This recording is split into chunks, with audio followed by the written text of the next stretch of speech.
Prise 1. Bienvenue à la quête. Le podcast scientifique et ludique guidé par la perpétuelle recherche de performance sportive. On est content de partager ça avec vous. Merci d'être là. Frankie, Mikey. Aujourd'hui, on parle de zone 2. On a fait un épisode précédent sur toutes les fréquences cardiaques. La zone 2, quand même un gros chunk à parler. On en parle. Parle-moi de ce que c'est.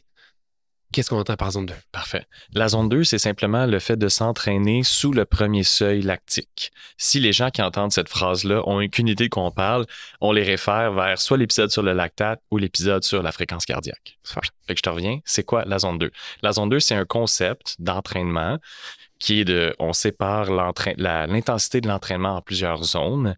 Et la zone 2, c'est celle qui te permet de passer beaucoup de temps à basse intensité sans dépasser ton premier seuil lactique, sans laisser des perturbations pour ton système nerveux. Okay. C'est ça qu'on entend par la zone 2. Fait que, disons, pour ceux qui ont écouté nos épisodes précédents, zone 1-2, zone verte, sous le premier seuil, zone 3-4 en jaune, zone rouge, passer le deuxième seuil, zone 5, 6 et 7, et ainsi de suite. Cool. Et si tu fais un petit rappel par rapport à comment trouver la zone verte? Ouais. Donc, pour trouver la zone verte, il faut faire un test incrémenté maximal. Ça veut dire que la puissance de travail augmente progressivement jusqu'à atteindre l'épuisement. Ouais. Et ce qui détermine la zone verte de la zone jaune, c'est une augmentation de la lactatémie, donc de la concentration de lactate sanguin, passé les valeurs de repos. Ça, c'est une des méthodes de distinction. Puis en fait, dans l'épisode sur le lactate, on va en parler il y a plusieurs dizaines, voire centaines de méthodes de détection du premier seuil. Fait que pour les biens de la conversation, on va juste dire, c'est lorsque les valeurs de lactate dépassent les valeurs de repos. OK.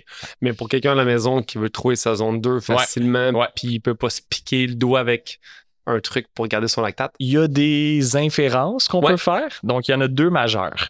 La première inférence, c'est sur la perception d'effort. Tu veux généralement être à 4 sur 10 et moins d'intensité. Okay. Donc, au niveau de ton ressenti, c'est pas tout le monde qui est bon pour trouver son ressenti, mais mettons que tu as un bon feeling, être à 4 sur 10 et moins te suggère que tu vas être en zone 2. Et la deuxième méthode, c'est un peu le test de la parole. Donc, t'es essoufflé, tu as une certaine ventilation, mais t'es quand même capable d'avoir une conversation comme on a en ce moment. Pas aussi relax là, que nous qui sommes assis et qu'on est relax, mais tu pourrais, un peu comme parler au téléphone, puis les gens, ils pourraient comme un peu entendre que tu es en train de faire du sport, mais ça serait pas drastique. Tu serais pas comme en train de répondre par monosyllabe puis être vraiment dans l'effort. Fait que ils l'entendent un peu dans ta voix, un peu comme j'ai démontré au micro, mais c'est subtil. Fait que le test de la parole, c'est la deuxième méthode de inférence le premier seuil. Super. Zone verte. Ouais. La zone importante, en général, on parle tout le temps d'un 80% environ d'entraînement en zone 2, en zone verte, un 20% haute intensité, zone 3. Pourquoi on veut avoir un 80% qui se passe dans cette zone 2-là? C'est quoi les bénéfices, en fait? Ouais, il y a plusieurs affaires. Donc, je vais reculer d'une phrase avant de te répondre. C'est pour bien performer en sport d'endurance, il faut faire beaucoup de volume. Donc ça, c'est un prédicteur de succès d'avoir fait beaucoup de volume. Ouais. Puis une des seules manières de cumuler beaucoup de volume sans se brûler ou sans se blesser, c'est de faire beaucoup de basse intensité. Fait que c'est un peu par obligation, on va dire. Parce que c'est moins stressant pour le corps. En fait. C'est ça. Fait que dès que tu dépasses le premier seuil, ça commence à laisser des perturbations qui sont plus grandes. Ouais. Donc, on va passer du temps sous le premier seuil, en partie parce que c'est ça qui est le moins traumatisant pour le corps, mais aussi parce que tu as des adaptations qui sont unique à cette zone d'intensité-là que tu as un peu moins dans les autres zones. Je place souvent les adaptations sur un continuum, donc très basse intensité, tu as un certain type d'adaptation et ces adaptations-là sont vraies ou voire sont amplifiées alors que l'intensité augmente. Okay. Mais quant à la zone 2, quant au travail de basse intensité, tu as une certaine signature métabolique qui est assez unique à cette zone-là. Puis c'est le fait de oxyder plus de graisse pour fournir en énergie l'activité. Okay. Donc, prédominance de l'oxydation des lipides, un peu de glycolyse, donc un peu de ton sucre qui est stocké dans ton glycogène qui va être utilisé comme carburant dans ton corps et un petit peu d'anaérobie, mais plus l'intensité augmente, plus on va s'éloigner des gras comme méthode de carburant, puis on va se rapprocher exclusivement de la glycolyse puis utiliser les sucres. OK. En général, on ne parle pas trop de nutrition dans le podcast, mais là, ça amène une question qui est si en zone 2, il y a plus d'oxydation des graisses, et que le carburant n'est pas tant les sucres, pourquoi Ève, ta copine, me demande, m'oblige à prendre un 100 grammes à l'heure de glucides, même si je fais un 5 heures de vélo en zone 2? Ouais. Ça, c'est la grande question. OK. Bon, je vais essayer de faire la réponse la plus courte possible. On peut ne pas répondre, mais... non, mais il faut répondre parce que c'est une question que j'ai beaucoup, même du manière informelle avec soit les gens que je coach ou même des amis. Pas plus tard qu'aujourd'hui, j'étais en rando avec des amis. Il y a un cycliste qui est extrêmement fort qui est comme « Mais là, Frank, moi, si je veux faire 5 heures, il faut que je m'adapte à brûler des graisses. Pourquoi il faut que je prenne des glucides? » Donc, cette question-là revient puis je pense que ça vaut la peine d'y répondre. Ouais. D'abord, ce qu'on voit, c'est que l'adaptation, le fait de brûler plus de graisse à basse intensité, plus t'es élite, plus ça, c'est vrai. Quelqu'un qui n'est pas en forme, dès qu'il commence à faire du sport, va déjà utiliser beaucoup de glucose. Fait que c'est vraiment c'est à la fois une adaptation souhaitée et souhaitable. Donc, on va dire que tu fais ton 3 heures de vélo, puis tu te dis, je veux oxyder des graisses. La logique serait, je vais pas manger de glucides, je vais donc forcer mon corps à utiliser ses réserves de gras. Il y a eu des études sur des marcheurs olympiques qui ont montré que s'entraîner low, c'est-à-dire avec peu de réserves de glycogène, permet effectivement d'oxyder plus de graisse. Donc, le concept a été validé. Si tu donnes moins de sucre à ton organisme, ton corps l'utilise moins et se repose plus sur les gras. Okay. Mais si tu réintroduis les glucides, cette adaptation-là se perd assez rapidement et ça montre que à la fois le temps d'entraînement que tu as passé low avec peu de glucides, ça amène à des moins bonnes performances que constamment être supplémenté là, en glucose là, lors de ton exercice. Et aussi, il y avait comme un espoir d'overshoot où est-ce que tu vas comme... Lorsque les glucoses vont revenir dans ton corps, ça va être comme genre la joie, la magie, puis là, tu vas aller plus vite, mais c'est pas ça qu'ils ont vu. Donc, il y a eu 2 grandes études sur des marcheurs qui montrent que s'entraîner low n'est pas aussi efficace que juste constamment avoir des glucides à l'entraînement. Mais si on veut en apprendre plus, on va se référer à des nutritionnistes du sport, mais mettons, pour les biens de notre épisode, on va se dire que ça a été montré que consommer des glucides, ça augmentait la performance. Donc, on roule avec cette hypothèse-là. OK. Mais est-ce que ça veut dire qu'un athlète de haut niveau réussirait à utiliser plus de glucose avec le temps, à même effort? Ça serait l'inverse. Ça veut dire que plus tu es un athlète de haut niveau, plus tu peux tolérer une haute puissance de travail avant de commencer à t'éloigner des gras et à te rapprocher de tes glucides dans ton mix. Parce que dans le fond, une des raisons qu'on sait ça, c'est que si on utilise des patients de l'autre côté du spectre, donc on part des athlètes puis on va vers des diabétiques, genre, ben eux, dès qu'ils commencent l'effort, glucose. Ouais, c'est ça. Parce que la santé métabolique est si faible qu'ils n'ont pas cette capacité-là de préserver leurs ressources de glucose à cause que leur capacité à oxyder des gras est trop poche. Fait que dans le fond, ils sont déjà en glycolyse, même à basse intensité pour eux. OK. Ouais. Fait que beaucoup de zone 2 parce que c'est moins stressant pour l'organisme. Ouais. Si on veut avoir du volume puis performer, en fait, il y a d'autres bénéfices. Il y en a plusieurs autres, vraiment. Donc, si on écarte l'aspect des lipides, il y a plusieurs aspects. Un, il y a le fait d'avoir des contractions musculaires répétées sur une très, très, très, très longue durée. Tu ne pourrais pas faire la même durée de sortie en zone 3-4 qu'en zone 2. Donc, ça te permet de cumuler plus de volume et donc d'avoir un stress musculaire qui amène à plus d'endurance. Cette endurance-là t'amène souvent à avoir une meilleure efficacité gestuelle. Ton geste te coûte moins cher en termes de calories par minute. Tu peux avoir une consommation d'oxygène pour une même intensité qui est plus faible. Donc, tu es plus économique. Donc, à cause que ton corps fait de plus en plus le même mouvement? Une adaptation l'exposition, c'est ça. L'exposition prolongée à la tâche amène une efficacité qui n'est pas juste métabolique, mais qui est aussi neuromusculaire dans ta gestuelle.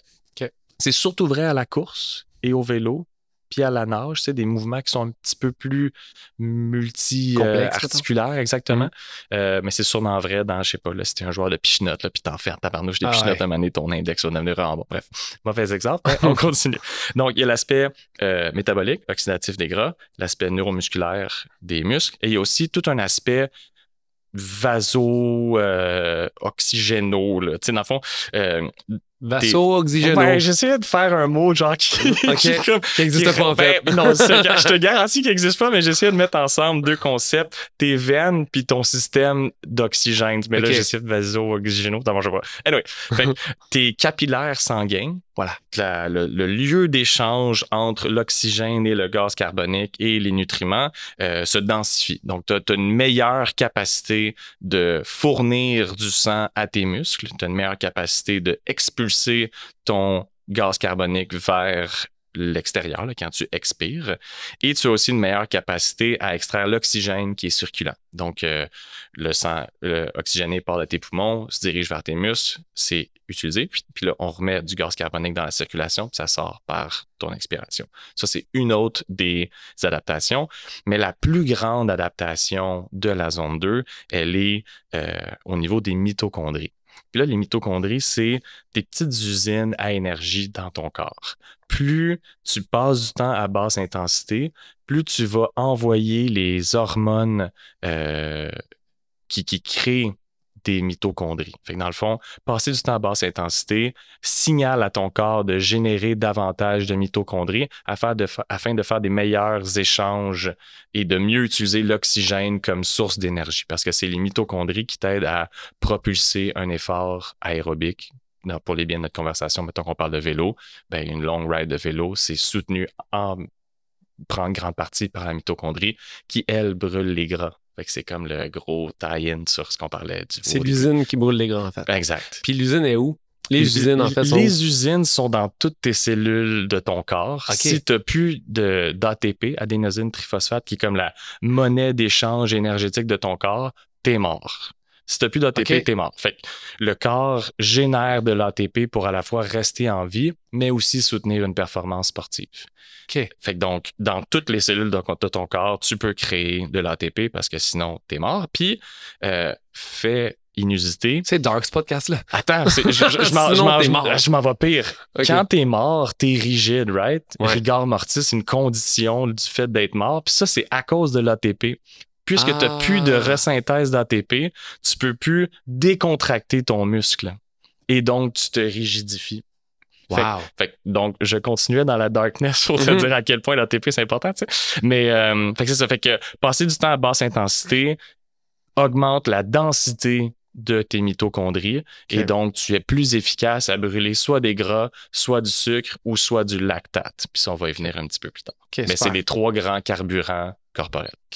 Je commence à coacher quelques personnes en sport endurance. Mais la question qui revient tout le temps et que j'ai quand même du mal à l'expliquer et que tu seras sûrement mieux placé que moi pour répondre à ça, c'est Michael, je comprends tes entraînements en zone 2, mais mon événement sera en zone 3 et 4, principalement. Donc, comment que d'avoir des adaptations en zone 2 peut m'aider à être meilleur en zone 3 et 4 si je n'y vais pas souvent. Exact. Si je vais juste à 20% en fait. Ça, c'est genre le plus proche qu'il faut passer de comme croire à son entraîneur. Si Mike me le dit, je vais le faire. Mais il y a d'autres raisons que juste parce que Mike te le dit. Et la raison, c'est que le fait de passer du temps à basse intensité optimise... Je vais reculer d'une phrase. La haute intensité est soutenue par la basse intensité. Donc, ce que je veux dire par là, c'est que le travail qui est fait par ton corps à basse intensité permet de créer la machine nécessaire pour utiliser toute l'énergie de ton corps que ton corps peut lui fournir à haute intensité sans être saturé. Là, je vais aller un petit peu deep, puis accompagne-moi. Si jamais je te perds, on plonge. Okay. Dans tes cellules de mitochondries, dans tes usines à énergie. Là, tu me parles. Ouais. Il y a 3 grandes entrées.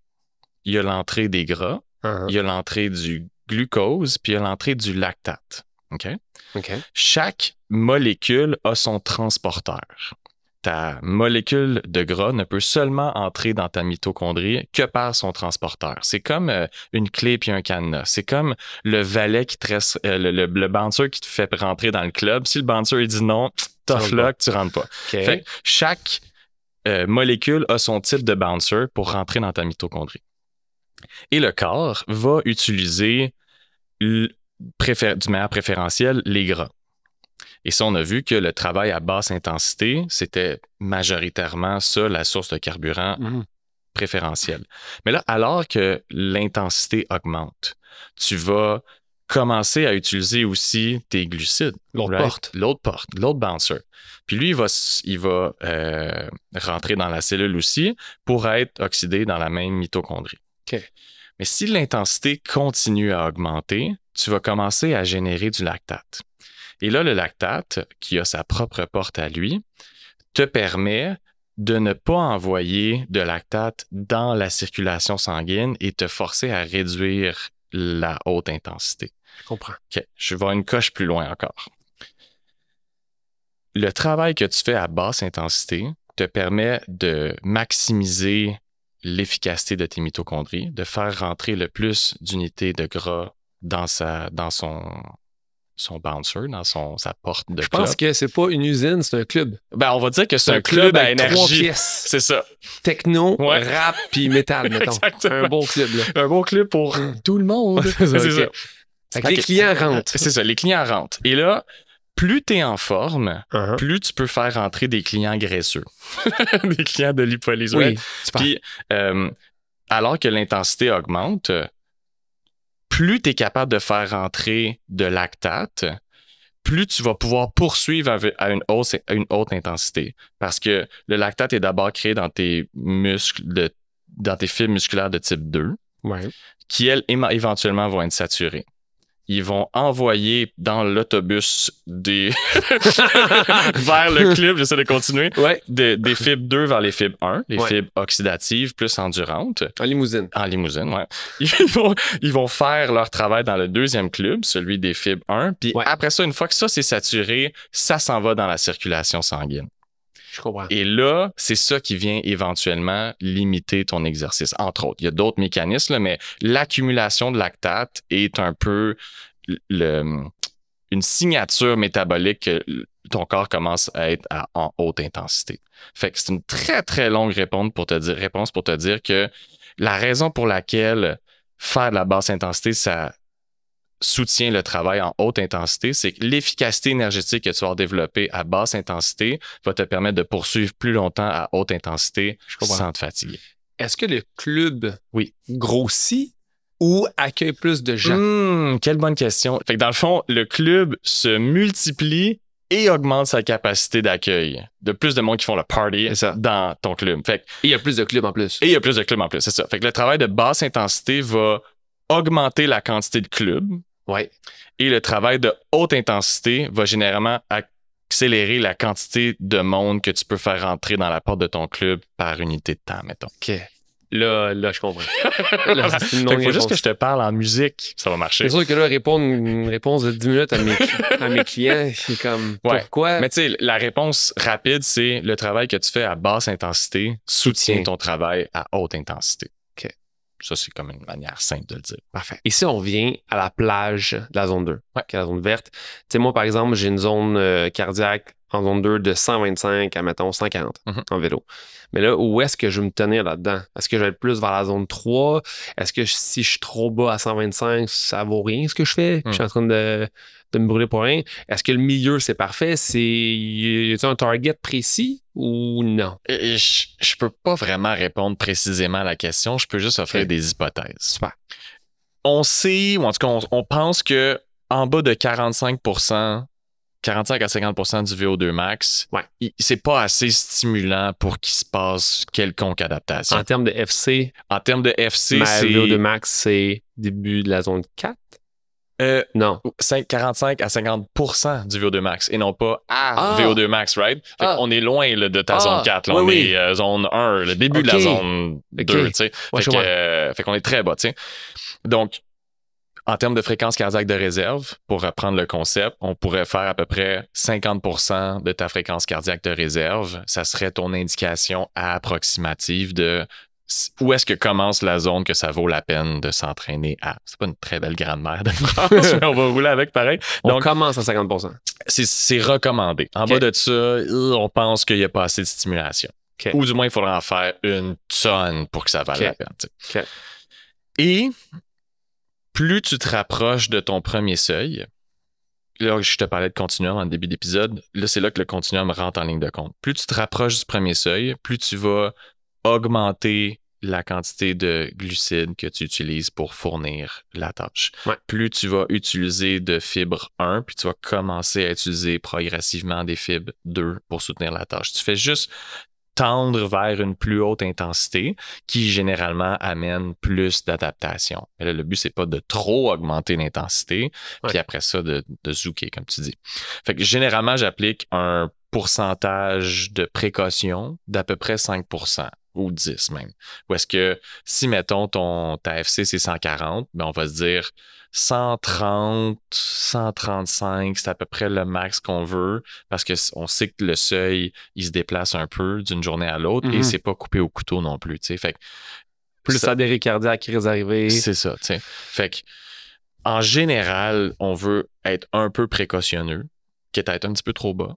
Parce que de toute façon, le but, c'est de passer du temps à basse intensité. Exact. Fait qu'on va le faire, tu sais. Mais pas au point que ça soit pas stimulant pantoute, mais juste c'est assez. Fait que je dirais milieu de zone, c'est une réponse prudente. Puis il y a des fois où est-ce que tu vas vouloir être tout juste en bas de ton premier seuil, juste pour stresser davantage ton organisme, mais tu le feras pas sur 3-4 heures. Ça va peut-être être 1 heure, 1 heure et demie, un entraînement très, très ciblé dans ta semaine, qui est presque considéré comme de l'intensité, mais c'est pas tout à fait. Fait que c'est dur à répondre. Parce qu'il n'y a pas de consensus là-dessus, vraiment. Je comprends. Mais de toute façon, je pense que je le vois. Quand je suis à 135, 136, c'est pas long. Là. Une gorgée d'eau, 142. Exactement. Je sais que là, ça va pas. Si je suis à 130, t'as vu, là, je peux prendre une gorgée d'eau, parler avec des amis, je retourne sur mon vélo, ben pas je débarqué, mais je retourne à regarder mon computer, puis je vois que je suis encore à 131, 132, mais tandis que quand je serai en proche de ma zone 3, là, c'est pas long que ça zouk, là. Exact. Je danse le tango direct. Ouais, c'est ta tendance à la danse qui me fascine. Et si on reste sur les plages de zone 2, est-ce qu'un athlète de haut niveau, c'est purement peut-être n'importe quoi ce que je dis, aurait une plus grande zone 2? Oui. Ah, génial! Okay. Yes! Ben, c'est que je savais. Plus t'es élite, plus tu as de la marge. Parce que tes seuils sont loin en termes de puissance de travail. Mettons, Vingegaard a sûrement un VO2 max à genre 500 watts, là, ou en fait, sûrement plus, 550 peut-être, genre. Pas nous. Non. Fait que donc, lui, il peut faire de, mettons, je sais pas, là, 250 à peut-être, ben, je veux dire, mettons, 200 à 350 watts pour être encore en zone 2. Versus quelqu'un qui a un VO2 max à, mettons, 200.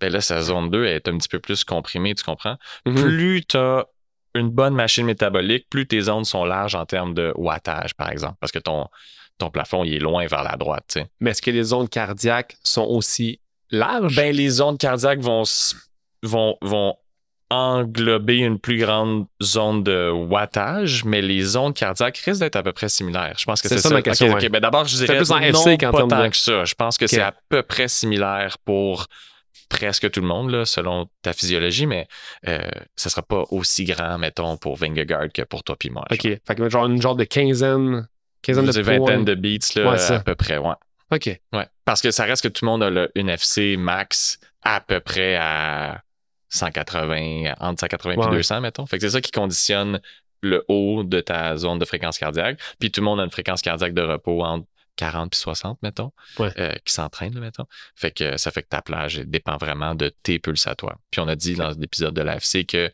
la FC max était très, très individuelle, mais que la fréquence cardiaque de repos est généralement basse quand tu es entraîné. OK. On a une discussion l'autre fois dans ton salon, ta cuisine, par rapport à la zone 3, par rapport à si quelqu'un a uniquement 90 minutes par semaine à s'entraîner. Est-ce que ce serait préférable qu'il le fasse en zone 3? Ma question est en plus, c'est quoi le minimum par semaine de travail en zone 2 qui peut mener à un certain progrès? Grosse question. Tu sais, la préface que je ferais pour m'acheter du temps pour répondre à ta question, c'est que les recommandations générales qu'on fait quant au temps passé en zone de basse intensité puis de haute intensité prennent en compte le fait que tu t'entraînes énormément. Si tu fais 15 à 20 heures d'entraînement, c'est très, très important que tu distribues bien ton intensité. Exact. Puis que tu laisses beaucoup de temps en basse intensité puis un petit peu de travail stimulant en haute intensité. Pour quelqu'un qui a 4 à 6 heures d'entraînement par semaine, tu peux te permettre un petit peu plus parce que tu as nettement plus de temps de récupération, ton organisme est nettement moins stressé. T'sais. Fait que dans la base de ta question sur le fait que tu as, mettons, 4 heures et demie d'entraînement par semaine, ben, je pense que tu voudrais faire à peu près la moitié du temps en zone de basse intensité, je dirais. Puis après ça, le reste, tu peux peut-être jouer un petit peu avec ton intensité. Je pense que plus ton volume d'entraînement est faible, plus tu peux te permettre d'avoir beaucoup d'intensité dans le mix, puis plus ton volume est élevé, plus il faut que tu distribues bien ton entraînement, puis tu ailles 80-20 ou à peu près 70-30. Ça fait du sens, parce que quand je regardais la littérature sur ça, je sais que moi, tu as pris 15 athlètes qui s'entraînent 30 heures semaine. Fait que ton ratio 80-20, je le comprends, mais quelqu'un qui fait, je sais pas moi, 5 sorties par semaine de 20 minutes de cours, je suis comme, ouais, là... 80-20, tu vas passer 15-20 minutes d'attitude. D'un point de vue, mettons, mon background musculation, si quelqu'un peut s'entraîner juste 20 minutes 4 fois semaine, je te garantis, ça va être intense, mon chum, là. Genre, tu sais, en sport endurance, je savais pas à quel point ce concept-là peut être appliqué aussi de si t'as pas beaucoup de temps, mieux vaut le faire intensément pour que ce soit payant que de faire une sortie de 20 minutes en zone 2, tu sais, mettons. Tu sais, c'est pas vraiment dans les liens de notre épisode, mais il y a des gens qui ont développé des protocoles de sprint répétés, all out, pour compenser le fait que les gens n'avaient pas beaucoup de temps. Fait que les entraînements, ils durent 15 à 30 minutes, dont une fraction minime de ces 15 à 30 minutes-là qui est actif parce que le reste du temps, c'est du repos passif. Puis, un exemple, c'est que tu vas faire 4 Wingate. Tu vas faire 4 sprints de 30 secondes dans ta séance. That's it. Puis ça a été montré que ça augmente ton VO2 max, puis que ça booste tes performances en endurance, surtout dans une population qui est non entraînée. Après ça, plus la population est entraînée, moins c'est vrai, là, mais d'avoir 30 secondes d'effort intense, 4 minutes 30 de repos, fait 3, 4, 6 fois peut-être, augmente beaucoup ton VO2 max. Augmente beaucoup. A un effet positif sur ton VO2 max. Je connais pas les chiffres par cœur. Mais ça reste que pour compenser un manque de temps, souvent la réponse, c'est l'intensité. OK. Super. Mais je pense pas que je réponds à ta question, cela dit. Tu m'as dit si t'as juste 4h30, qu'est-ce que tu fais? Tu sais, more is better, mais je pense que tant que t'as pas un certain volume, genre 6 à 10 heures, je pense pas que ça vaut la peine de penser à ta distribution d'entraînement. Fais juste bouger. Rendu là, tu fais plus en santé, puis la titre, tu sais. Santé mentale. De toute façon, à part si t'avais une journée, une fois semaine, que tu peux faire 4h30, là, tu pourras pas aller all out pendant 4h30. Non, c'est ça. Mais si tu le répartis à travers les 60-40 minutes, tu peux te permettre plus d'intensité. Exact. Puis tu sais, tu ouvres la porte sur l'importance de la fréquence d'entraînement. Puis ça, c'est vrai particulièrement pour le travail à basse intensité. Si, mettons, tu as 3 heures de training disponible dans ta semaine, puis tu le fais toute la même journée, en zone 2, mettons, ça va être bien moins bon pour ton organisme puis pour ta santé métabolique que de le faire, mettons, 6 fois 30 minutes. Parce qu'il faut conceptualiser l'entraînement comme étant le stress que tu mets sur ton organisme et le signalement qui s'ensuit. Fait que tu vas faire ton 30 minutes de vélo, mettons, que tu fais du bike, puis pendant 30 minutes, tu vas stresser ton organisme, puis après ça, le reste de la journée, ou du moins plusieurs heures après ta tâche, ton corps va se mettre en mode récupération et adaptation, et c'est ça qui amène le changement. C'est pas l'entraînement. L'entraînement, c'est le stress. Fait que c'est si t'es pour envoyer plusieurs fois des signalements dans ta semaine, tu risques d'avoir un meilleur changement corporel, on va dire, que si tu le fais juste en une fois. OK, la fréquence a plus d'importance, on va dire. T'sais, en tout cas, conditionne davantage les changements dans ton corps. Bien sûr que si tu fais 3 heures, ça va être une plus grosse dose de changement pour ton corps, mais ça vient avec un désentraînement de 6 jours de suite qui vient totalement outrepasser les bénéfices. Tu vas sûrement te désentraîner pendant ces 6 jours-là. T'sais. Puis si on parle d'un temps minimum nécessaire pour voir un certain progrès d'adaptation d'une zone 2 dans une séance, est-ce que 30 minutes, 20 minutes, ou ça n'a pas d'importance? Dès que tu es en zone 2, tu crées de l'adaptation? Je suis déchiré. Je pense que c'est une relation dose-réponse. Plus tu en fais, mieux c'est. Puis tu sais, tantôt, je te parlais il y a certaines hormones qui créent des mitochondries. Ben ça répond d'une manière linéaire au volume. Plus tu en fais, plus tu crées des mitochondries That's it. Peu importe à peu près si tu le fais genre plus en 2 fois par semaine ou 4 fois par semaine, c'est juste une question de volume. Mais après ça, il y a d'autres choses à prendre en considération. Fait que pour te répondre, je pense que la durée minimale pour que ça vaille la peine, je crois que ça dépend de ton niveau d'entraînement. Puis il y a moyen de le vérifier, mais seulement avec des échanges gazeux, puis ça, c'est vraiment dur à faire. Ça, c'est pas accessible. T'sais. Fait que pour les biens de notre conversation, je dirais 45 minutes, 1 heure pour le commun des mortels. Okay. 1 heure et demie, c'est mieux qu'1 heure parce que tu as un plus long stress, puis tu vas avoir vidé un peu tes réserves de glycogène, fait que ça va être un plus grand stress sur ton organisme. Mais il y a une autre chose que je voulais te dire par rapport à la durée, c'est que il y a moyen d'être stratégique avec où est-ce que tu places ta basse intensité. Puis ça semble être important qu'il n'y ait pas de contagion des autres zones. Fait que tu sais, des fois, tu me parles de Zouké, là, zone 2, zone 3, zone 4, zone 2. Si tu es pour faire un entraînement de type zone 2, je te recommanderais de juste être en basse intensité.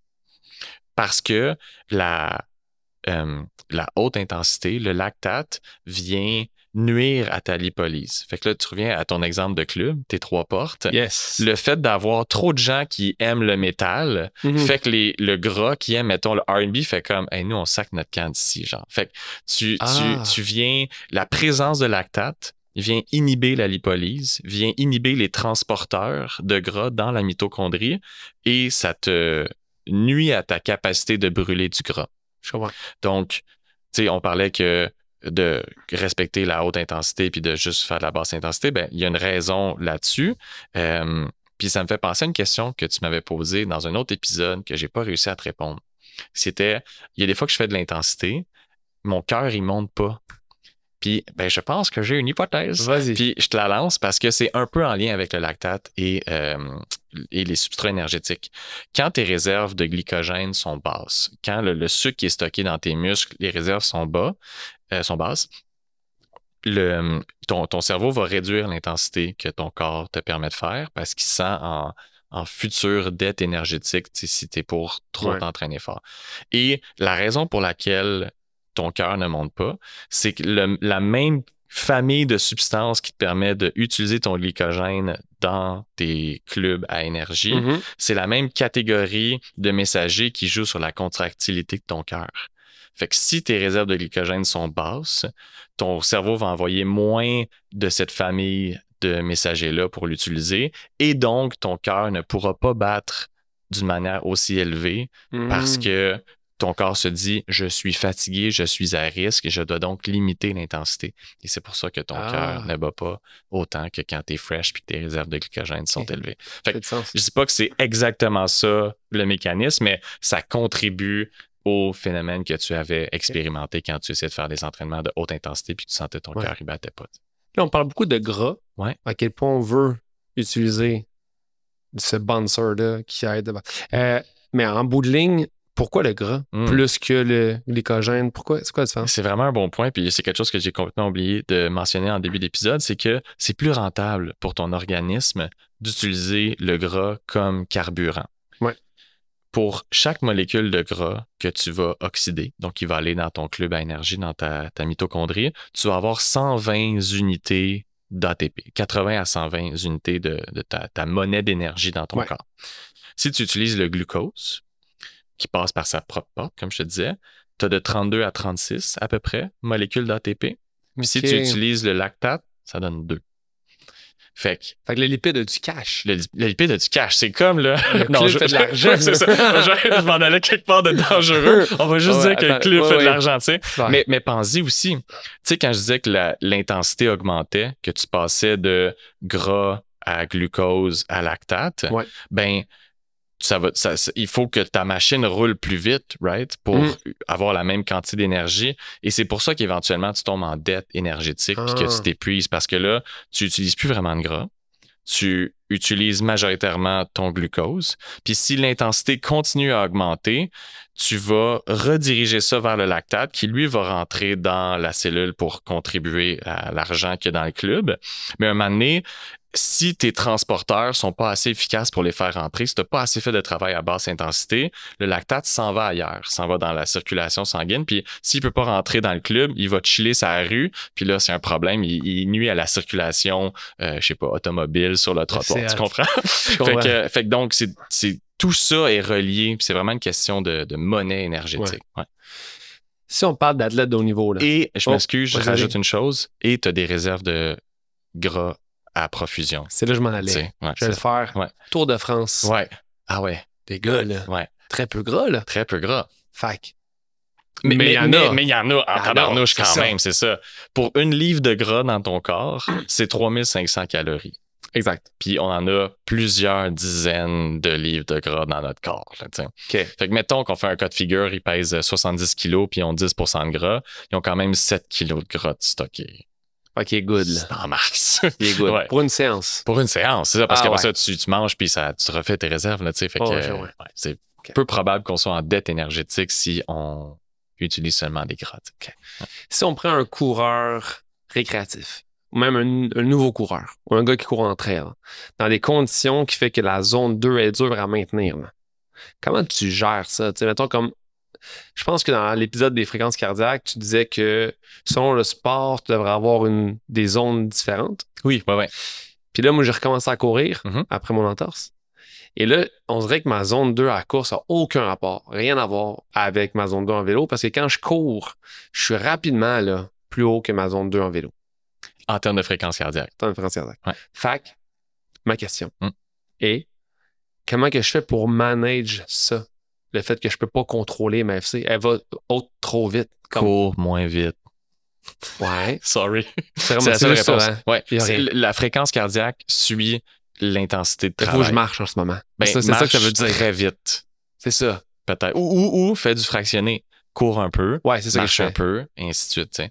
Mais ça veut juste dire que tu cours trop vite. Ça veut dire que je suis pas en forme pantoute parce que j'arrive même pas à courir pendant 4 minutes sans monter en zone 3, t'imagines? Ouais. T'es peut-être juste inefficace en ce moment. Peut-être que tu réapprends à courir un peu et tu peux te faire confiance à la cheville. Fait que peut-être que tu as une modification de ton patron de course normal qui fait que t'es un petit peu moins. C'est ça. Puis là, peut-être que pour cette même vitesse-là, ça te coûte un petit peu plus cher qu'avant. Hypothèse. Mais moi, dans ma tête, si je marche au lieu de courir, puis je sais que c'est ça la réponse. Tu sais, je te pose la question. La réponse. Mais c'est correct. Des fois, il faut l'entendre. Mais, tu sais, on dirait que je gagne pas en adaptation de course. T'sais, en vélo, plus facile parce que je me dis, tu sais, pédale. Que c'est toujours le même geste. C'est ça, tu sais, je gagne rien vraiment à pédaler différemment, plus lentement, avec moins de wattage. À la course, on dirait que la seule option qui est envisageable, c'est des tapis roulants qui tiennent. Ben, ça qui m'enlève qui m'enlève du poids. Ouais. Là, je pourrais courir lentement. Parce qu'en ce moment, même si je veux courir lentement, je ne peux pas courir plus lentement. Je dois marcher. Mais ça dépend. Quand tu dis que tu cours lent, mais que ton cœur il monte trop, tu cours à combien? Ben, pour les bienfaits de ce podcast, je ne dirais pas.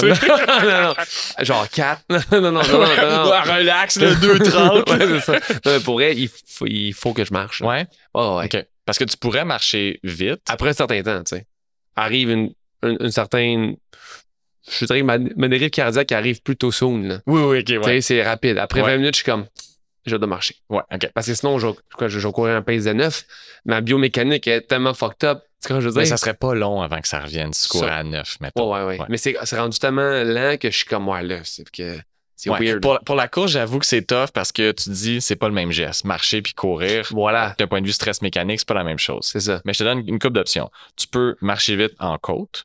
Ça sur un tapis roulant, où est-ce que effectivement tu as moins de stress mécanique, tu n'as pas les mêmes enjambées, mais d'un point de vue stimulation cardiaque, tu peux quand même te rassurer en disant je suis dans ma zone de travail en termes de basse intensité. L'autre affaire, c'est de faire du fractionné, comme je te disais. Ou sinon, c'est de courir 2 fois par jour, puis tu divises tes distances. C'est ça que je fais en ce moment. C'est ça, voilà. Je cours le matin, je cours le soir. Exact. Ben, c'est pas pour moi, c'est pour un ami. C'est un ami qui court 2,30, relax. Mon chum, là. Il est pas en forme, le dude. Mais OK, parfait. La zone 2, on dirait que c'est comme plus long avant d'avoir des adaptations, avant de voir un certain progrès. La haute intensité, on dirait que ça prend 4-5 séances. Tu vois le score, t'es comme, OK, je suis déjà meilleur. On dirait que c'est plus rapide. C'est moi qui est fou. La zone 2 requiert un plus long moment pour créer adaptation musculaire, cellulaire, cardiovasculaire, peu importe. Oui, c'est vrai, en ce sens où est-ce que de travailler en haute intensité, tu vas avoir des gains plus rapidement. Au sein de quelques semaines, tu vas voir un changement marqué dans certains marqueurs d'intérêt. Mais le travail en basse intensité, effectivement, beaucoup plus subtil, un peu plus imperceptible et demande aussi beaucoup de temps. c'est pour ça que c'est important d'en faire beaucoup, du volume. C'est parce que il faut que tu envoies des gens dans ton club vraiment fréquemment pour faire de l'argent. Tu sais. Et il faut vraiment que tu stresses l'organisme et il faut que ce stress-là soit sur vraiment beaucoup de temps en termes de une seule sortie, mais aussi plusieurs mois, voire années. Tu sais. Il faut que tu changes ta capacité à utiliser ton carburant, puis il faut que tu amènes des adaptations qui prennent du temps. Tu sais, il y a une explication cellulaire à ça. Tu sais, en ce moment, ton corps a une certaine quantité de cellules, puis il y a un turnover de ces cellules-là. Des cellules meurent et reviennent, et ainsi de suite. Fait qu'au sein de cette cadence-là de changement, qui ralentit alors qu'on vieillit d'ailleurs, c'est avec le stimuli de l'entraînement que les nouvelles cellules prennent la forme d'une cellule plus performante. Fait qu'il faut que tu envoies ce signal-là longtemps sur une grande durée, puis la demi-vie de, mettons, toutes tes cellules musculaires ou de tes cellules pulmonaires, elle change en fonction du compartiment qu'on parle, tu sais. Fait que tout ça pour dire qu'il faut en faire longtemps pour voir les gains, oui. Et si tu regardes les profils de certains champions juniors à seniors, leur volume augmente progressivement année après année. Mais le temps passé en haute intensité, la proportion reste sensiblement la même. Fait que tu fais juste trouver une manière de stacker de plus en plus de volume, puis c'est ça qui t'amène une lente progression sur 3-5 ans. Tu sais. Puis fait que ça prend de la patience. Ouais, c'est ça. Ouais. Pas très patient. Et mon avis. tu fais de la haute intensité. Ouais. Si on parle de basse intensité, est-ce qu'il y aurait un certain moment où ce que je peux ne plus progresser, même si la zone 2 est censée être cette façon de créer des clubs? Est-ce que si je fais que de la zone 2 pendant 2 ans, est-ce que je vais finir par avoir un plafond de progrès ou non? Ben, les mécanismes qui sont améliorés par la zone 2 vont continuer à s'améliorer, mais tout ce que la haute intensité t'amène, si tu l'évacues complètement, tu n'auras pas ces gains-là. T'sais, fait il y a 2 grandes catégories d'adaptations. Tu as les adaptations qui sont périphériques et les adaptations qui sont centrales. Fait que généralement, l'entraînement de basse intensité augmente les capacités périphériques. On le conceptualise de même. Là. Il y a certaines choses qui sont vraies partout, la basse et la haute intensité, mais pour les biens de notre exemple, on va dire périphérique égale extraction d'oxygène, capillaire, sanguin, échange artério-veineux, efficacité musculaire en termes de contraction. Puis haute intensité égale adaptation centrale, en disant qu'il y a des nuances là-dessus, mais qu'on va l'expliquer de même. Débit cardiaque, contractilité cardiaque, déformation cardiaque, hypertrophie cardiaque, donc vraiment au niveau de ta pompe, et aussi dans le fait d'envoyer plus de sang en circulation et de gérer les signatures métaboliques de la haute intensité. Le fait de travailler à haute intensité crée des perturbations métaboliques que tu dois gérer pour ne pas t'épuiser trop rapidement. Et ça, c'est souvent développé en haute intensité. T'sais. Fait que si tu faisais juste la zone 2, tu aurais une amélioration de certaines familles d'adaptation, mais pas tant de l'autre famille qui est associée à la haute intensité. On va dire. Mais si c'est une simplification, là, mais on peut le voir demain. Si on dit que la zone 2 soutient la haute intensité, si un triathlète fait que de la zone 2, il va souvent se dire pourquoi faire de la zone 4, zone 3, la zone rouge. Puisque mon événement ne me demande pas de, mettons, quelqu'un qui fait du Ironman. Qui est en zone 2 tout le long de son événement. 16 heures de zone 2. Vaut-tu la peine? Je dirais oui, parce que le travail, c'est un peu spéculatif en ce moment. Là, mais la zone rouge pourrait aider, et jaune pourrait aider quand même un petit peu à la zone. Oui, soutient un petit peu. Oui, parce que tu vas développer certaines adaptations qui vont rendre le travail de basse intensité moins stressant pour ton organisme. Tu vas être capable d'acheminer plus de sang. Tu vas être capable de bien tolérer l'acidose qui vient avec la contraction musculaire. Tu vas être en mesure de préserver tes réserves de glycogène parce que tu vas être très bon à utiliser tes gras. Donc, ça, c'est plus une adaptation de basse intensité, là, mais disons que tu vas être capable d'oxyder tes molécules de glucose efficacement parce que la haute intensité stresse beaucoup ce mécanisme-là. Ce qui semble être clair pour mesurer le progrès de notre temps passé en zone 2, ce serait de, mettons, regarder notre pace de course, par exemple. Disons que tu cours à 6, puis ton rythme cardiaque était à 135, puis après 2, 3, 4 mois, peu importe, tu travailles en zone 2. Pour le même pace, tu es à genre 130, il y a une amélioration. Effectivement. Y a-t-il d'autres façons de regarder si on travaille en zone 2 ou est-ce que éventuellement ça finit par juste plafonner puis on voit d'autres adaptations? Ah, voilà. Donc, oui, c'est vrai que si tu t'améliores, un même pace va filer plus facile ou pour une même fréquence cardiaque, tu peux aller plus vite. Ça, effectivement, c'est une adaptation de base. Il y a un autre concept, celui de la durabilité qu'on a parlé dans d'autres épisodes, qui est quand est-ce que la dérive cardiaque commence. Et ça, pour les entraînements de zone 2 à la course ou à vélo, ça peut être un autre marqueur. Ta dérive, même si tu es resté en bas de ton premier seuil, même si tu es alimenté, même si tu n'es pas déshydraté, est-ce qu'un moment donné, ton corps porte des signes de fatigue, même si tu es resté techniquement dans zone verte? Fait que, où commence ta dérive en termes de temps? Mais une autre chose aussi, c'est que il y a des mécanismes qui, un moment donné, ne changent plus. Donc, par exemple, ton VO2 max, il va changer beaucoup au début, dans les premiers mois, premières années d'entraînement. Mais un jour, il va plafonner. Tes seuils de lactate, premier, deuxième seuil, ils se trouvent où sur ta courbe, vont s'améliorer plus longuement que ton VO2 max. Mais eux aussi, un jour, plafonneront. C'est triste, ça. Effectivement. Mais tu es un athlète élite puis tu ne fais que ça, là, sur plusieurs années. Toi puis moi, on est correct. On a encore de la marche. Quoi qu'en même temps, tu jogues à 2,30 du kilo, fait que je sais pas si t'as rien ça, chum. Puis, mais la dernière grande famille qui continue de s'améliorer, c'est l'efficacité gestuelle. Ça va te coûter moins cher pour une même vitesse, une même puissance de travail. Mais ça, c'est des années et des années. Fait que de s'attendre à ce que tes entraînements de zone 2 ou plusieurs mois d'entraînement devraient montrer des signes d'amélioration. Pas nécessairement, du moins pas à ces intensités-là, parce qu'un moment donné, ton seuil, il va arrêter de se déplacer vers la droite. Ça va prendre du temps, mais un moment donné, ça va arriver. T'sais. Mais si ma dérive cardiaque est de plus en plus loin... Ouais, c'est un signe d'adaptation. Ouais. Est-ce qu'un jour, ça va plafonner? Genre, ça va jamais dériver? Genre? Sûrement pas. Mais il faudrait que tu fasses des trainings qui sont de plus en plus longs, tu sais. Ouais. Parce qu'à un moment donné, tu vas arrêter de stresser ton organisme, puis à un moment donné, tu vas juste maintenir tes acquis, tu sais. Si, mettons, tu fais toujours mettons que je te fais un cas de figure, tu fais toujours 1 heure de training, 4 fois par semaine. Tu t'entraînes 4 heures par semaine.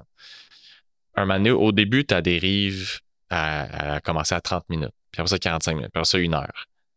Ben, si tu fais toujours juste 1 heure, tu sais pas...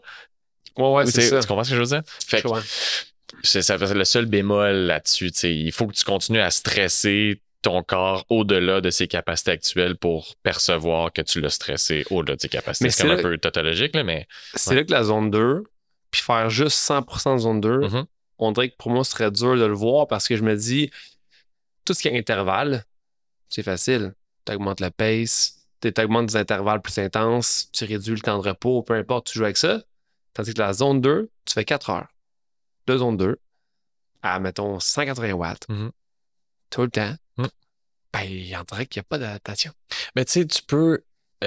il faudrait que ça va prendre une analyse un petit peu plus granulaire, un petit peu plus profonde. Tu sais, quand je te parlais de découplage, tu sais, l'adéquation entre ta puissance de travail et ta fréquence cardiaque, puis voir quand est-ce que ça se découple et donc qu'il y a une dérive, ben, tu pourrais aller plus en détail dans les chiffres puis regarder mon 180 watts, je suis à combien de pourcentage de ma PAM, puis ma FC exact, c'est combien? Pour voir, tu sais, je suis dans les derniers pourcentages. Tu pourrais briser mettons que tu as fait 4 heures, tu pourrais trancher ça en demi-heure ou en heure, puis voir la moyenne de ces 4 cadrans-là, on va dire pas ces cadrans, mais ces 4 tranches-là, 1 heure, 2 heures, 3 heures, 4 heures. C'est quoi? Puis comment ça évolue au sein de une séance, au sein de 15 séances. Puis là, tu vas voir que peut-être pour toujours 180 watts, tu es à 140, 139, 138, mais tu sais, c'est bâti sur des semaines et des semaines et des semaines, sachant qu'il va y avoir une ondulation journalière. Fait que, tu sais, ça prend une patience, mais un niveau d'analyse qui est plus poussé que ce que la majorité des gens veulent faire. Je pense que ça résume toutes mes questions que j'avais pour la zone 2. J'essaie de penser, voir s'il n'y a pas d'autre chose, mais je pense que ça fait le tour. Y a-tu des choses, y a-tu des points que tu veux apporter qu'on n'a pas Moi, j'ai parlé? des questions. Pour moi? Ben, pour toi ou Pour un pour les coureur élite, auditeurs? 2,30. C'est ça. Vas-y. Je veux savoir comment tu fais. Ben, je veux juste annoncer certaines choses. OK. Pour déplacer les seuils vers la droite, donc Mhm. pour être plus en une meilleure performance, c'est pas clair si il faut les pousser ou les tirer. Si c'est le travail de basse intensité sous le premier seuil qui le repousse vers la droite Je comprends. ou du travail à très haute intensité Qui repousse. qui tire les seuils vers la droite, tu comprends? D'être au-delà de ton deuxième seuil, puis de le tirer vers la droite. Je Tu comprends comprends. ce que je veux dire? Je vois l'image. Ouais. Ma question, c'est, ça veut dire que le gap entre Les deux seuils. Ouais. le jaune serait toujours de la même largeur dans ce cas-là. Oui, mais on sait que c'est pas tout à fait le cas. Fait que c'est pas... Peut-être qu'un tire puis l'autre pousse. Peut-être, mais c'est pas clair. Mettons que tu me dis, je veux modifier mon premier seuil. Mhm. Je suis comme, OK, je fais-tu juste la basse intensité ou je mets aussi de la haute intensité? Tu sais, parce que OK, je comprends ce que tu veux dire. tu descends de ton max. Tu sais. Si tu as une panne de 400, ben ton deuxième seuil va être à un endroit qui est à peu près prévisible. Ton premier seuil, il va plus dépendre de ton niveau de temps que tu as passé en zone 2, mais à un moment donné, la plage n'est pas si grosse que ça. Là. C'est comprends. genre une quinzaine de pourcentage d'intensité en fonction de ton max. Tu sais. Fait que ça, c'est un des aspects qui pour moi n'est pas clair et qui est vraiment intéressant à suivre l'entraînement pour voir comment les gens répondent. Une autre chose qu'il faut dire, c'est bien qu'on a fait un épisode complet sur la basse intensité. La haute intensité, c'est important. Tu sais. Il y a tellement une mode en ce moment de comme genre slow is fast, tu sais, puis comme genre pèse du bonheur. C'est ça. Tu sais. Oui, c'est vrai que ces catégories d'adaptation-là sont importantes et que ça soutient la haute intensité, mais faut pas non plus oublier de faire de la haute intensité parce que il y a certains types d'adaptations qui sont nettement plus stimulés par la haute intensité que la basse intensité. Et ces adaptations-là de haute intensité viennent nourrir aussi la performance de basse intensité. Tu sais. Ouais. Fait qu'il y a vraiment plusieurs types de training, là, de modes de distribution de training, puis ça, on va en parler dans d'autres épisodes, polarisé, pyramidal et autres. Mais c'est important d'explorer un grand continuum d'intensité pour avoir un maximum d'adaptation d'entraînement. Je comprends. Ouais. Mais je pense que le jaune, la zone 3, le début de la zone 3 est perçu comme basse intensité aussi. Fait que là, on dirait que c'est pas clair. Est-ce que les gens sont en slow? Ah, je suis slow. Je cours lentement, t'es comme... Non, c'est pas lentement, ça. Ouais. Fait que il y a comme aussi ça qui est comme pas clair, parce que si les gens comprenaient vraiment clairement ce qui est de la basse intensité, va te permettre de faire une meilleure performance en vraie haute intensité et de moins te brûler tout le temps en jaune que quand t'es rendu dans tes journées intenses, ben, t'es brûlé de ta jaune, fait que là, tes intervalles sont plus ou moins là, ton cœur monte trop vite, tes muscles sont comme fatigués. Fait que je pense de vraiment comprendre que la basse intensité, c'est bas. Ouais. Bien bas. Ouais. Puis souvent, de se faire tester te permet de réaliser que comme, oula. Ah ouais, oula, je trop. m'entraîne trop fort. Exactement. Oui. Puis, tu sais, de parler de basse intensité implique nécessairement le concept soit des junk miles ou du garbage zone, tu sais. Ouais. Junk miles, c'est genre, c'est trop peu intense. T'es sur ton bike à 95 de FC, il se passe probablement rien, tu sais. Et le garbage zone, ça dépend un peu de ta philosophie d'entraînement, mais il y a des gens qui disent que tu devrais pas être dans ta zone jaune. Tu devrais soit être dans ta zone verte ou dans ta zone rouge. Puis ça, on va parler dans d'autres épisodes, mais c'est important de comprendre qu'il y a des adaptations qui viennent partout sur le continuum, puis il n'y a pas d'endroits qui sont meilleurs ou moins bons, à condition d'être suffisamment stimulants. Tu sais, je dirais qu'il y a vraiment des endroits qui sont moins bons, puis c'est trop peu intense. C'est toi puis moi ici en ce moment qui enregistre ce podcast, on n'a pas d'effet d'entraînement. On n'a pas de stimulation. Hey, on serait, surtout pour l'épisode des courbatures, on en aurait eu des adaptations. C'est pas faux ça. Mais le genre de junk miles que tu parles de vélo de zone 1, très très bas. Existe pas vraiment à la course. Je m'excuse de te couper, mais je dirais que dès que tu cours, t'es pas mal à 50% de ton VO2 max. Fait que je pense que la crainte de faire du junk miles... Encore, moi je peux. non, mais tu penses qu'un athlète de haut niveau de course vraiment bon, quand il jogue in, tu penses qu'il peut pas être dans zone 1? C'est dur pareil. Hein?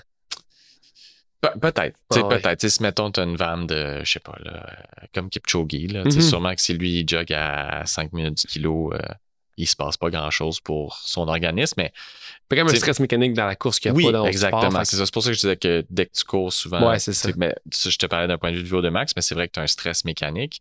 Mais tu sais, mettons, si tu prends les Kenyans, par exemple, ils s'entraînent à une intensité relative en ce qui concerne la basse intensité plus lentement que ce que toi puis moi on fait, tu sais. Pourtant, ils nous clenchent, mais ça, c'est à cause de tout le volume d'entraînement, puis de l'altitude peut-être, puis s'entraîner sur plusieurs années. Mais c'est important de comprendre que, tu sais, il faut que ça soit de la basse intensité, il faut pas que ce soit trop bas non plus, puis il faut pas non plus tomber dans le piège de toujours vouloir maximiser sa basse intensité en étant vraiment proche du jaune, tu sais. Comme accepter une zone moyenne, puis qu'on passe du temps là, puis on soutient la haute intensité ainsi, là.